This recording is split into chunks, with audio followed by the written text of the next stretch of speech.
السلام علیکم ورحمۃ اللہ تعالی وبرکاتہ۔ نمبر 1 اسلامی تاریخ 24 رجب المرجب۔ حضرت جعفر رضی اللہ عنہ کی مدینہ میں آمد۔ حضرت جعفر رضی اللہ تعالیٰ عنہ اپنی بیوی حضرت اسماء بنت عمیس کے ساتھ حبشے میں تقریباً 14 سال رہے اور سن 7 ہجری میں وہ اس وقت مدینہ پہنچے جب حضور خیبر فتح کر کے تشریف لائے تھے۔ رسول اللہ نے ان کو آنے پر بے حد خوشی ہوئی۔ حضور نے انہیں اپنے سینے سے لگایا اور پیشانی کو بوسہ دیا اور فرمایا، میں نہیں کہہ سکتا کہ مجھے جعفر کے آنے کی زیادہ خوشی ہوئی ہے یا فتح خیبر کی۔ ابھی چند ہی دن میں حضرت جعفر رضی اللہ عنہ مدینہ میں ٹھہرے تھے کہ حضور نے انہیں غزوہ موطا میں روانہ کیا، جہاں روم کے بادشاہ نے مسلمانوں پر حملہ کرنے کے لیے 1,00,000 فوج بھیجی۔ مسلمانوں کی جماعت میں صرف 3,000 آدمی تھے۔ ان 3,000 نے اللہ پر بھروسہ کر کے مقابلہ کیا اور اللہ نے فتح دی۔ معرکہ شروع ہونے سے پہلے حضرت جعفر نے چند اشعار پڑھے جن کا ترجمہ یہ ہے: جنت کا قرب، اس کی پاکیزگاہ اور ٹھنڈی شراب کتنی اچھی ہے۔ روم نشانے پر ہے اور اس کی تباہی قریب آ چکی ہے۔ وہ گمراہی میں بھٹک رہا ہے اور اس کی نسل عنقریب ختم ہونے والی ہے۔ ان سے جب ہمارا مقابلہ ہوگا تو ہم ان کی گردنیں اڑا دیں گے۔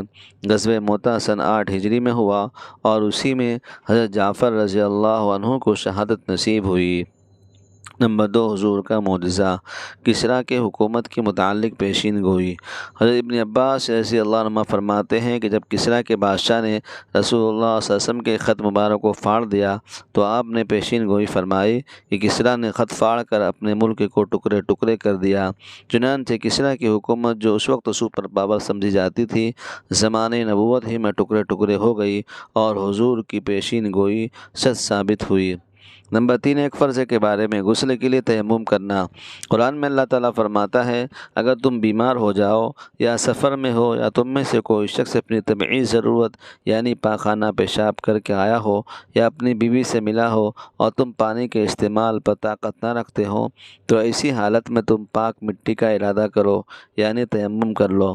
فائدہ: اگر کسی پر غسل کرنا فرض ہو جائے اور پانی استعمال کرنے کی طاقت نہ رکھے تو ایسی صورت میں غسل کے لیے تیمم کر کے نماز پڑھنا فرض ہے، اور غسل کے لیے تیمم کا طریقہ وہی ہے جو وضو کے لیے تیمم کا طریقہ ہے۔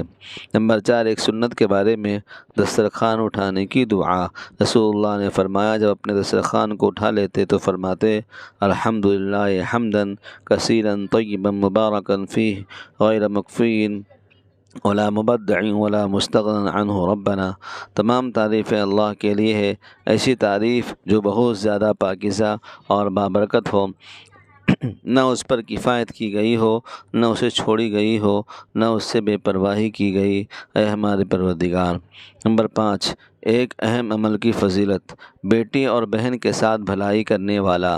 رسول اللہ نے فرمایا، جس شخص کی 3 بیٹیاں 3 بہنیں یا 2 بیٹیاں 2 بہنیں ہوں اور ان کے ساتھ اچھا سلوک کرے اور ان کے حقوق کے بارے میں اللہ تعالیٰ سے ڈرے تو اس کے لیے جنت ہے۔ نمبر 6 گناہ کے بارے میں، برے کاموں کی سزا۔ قرآن میں اللہ تعالیٰ فرماتا ہے، جو لوگ یہ چاہتے ہیں کہ مسلمانوں میں بے حیائی کی باتوں کا چرچا ہو تو ان کے لیے دنیا و آخرت میں دردناک عذاب ہوگا، اور ایسے فتنے کرنے والوں کو اللہ تعالیٰ خوب جانتا ہے، تم نہیں جانتے۔ نمبر 7 دنیا کے بارے میں، دنیا کی ظاہری حالت دھوکہ ہے۔ قرآن میں اللہ تعالیٰ فرماتا ہے، یہ لوگ صرف دنیاوی زندگی کے ظاہری حالت کو جانتے ہیں اور یہ آخرت سے بالکل غافل ہیں۔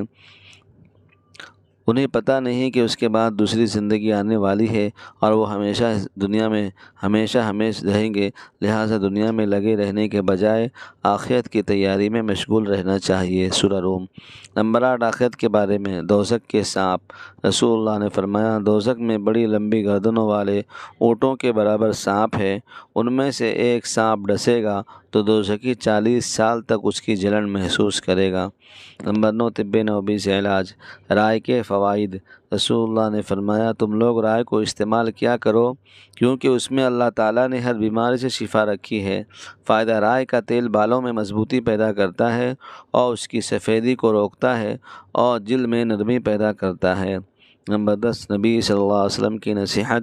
رسول اللہ نے فرمایا، اللہ تعالیٰ فرماتے ہیں، اے ابن آدم، تو میری عبادت کے لیے فارغ ہو جا، میں تیرے سینے کو دنیا کی بے رغبتی سے بھر دوں گا اور تیرے فقر کے دروازے کو بند کر دوں گا، ورنہ تو پھر میں تیرے ہاتھوں کو مشغول کر دوں گا اور تیرے فقر کے دروازے کو بند نہیں کروں گا۔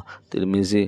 اللہ تعالی ہم سب کو ان باتوں پر عمل کرنے کی اور اس کو آگے پھیلانے کی توفیق عطا فرمائے۔ شکر۔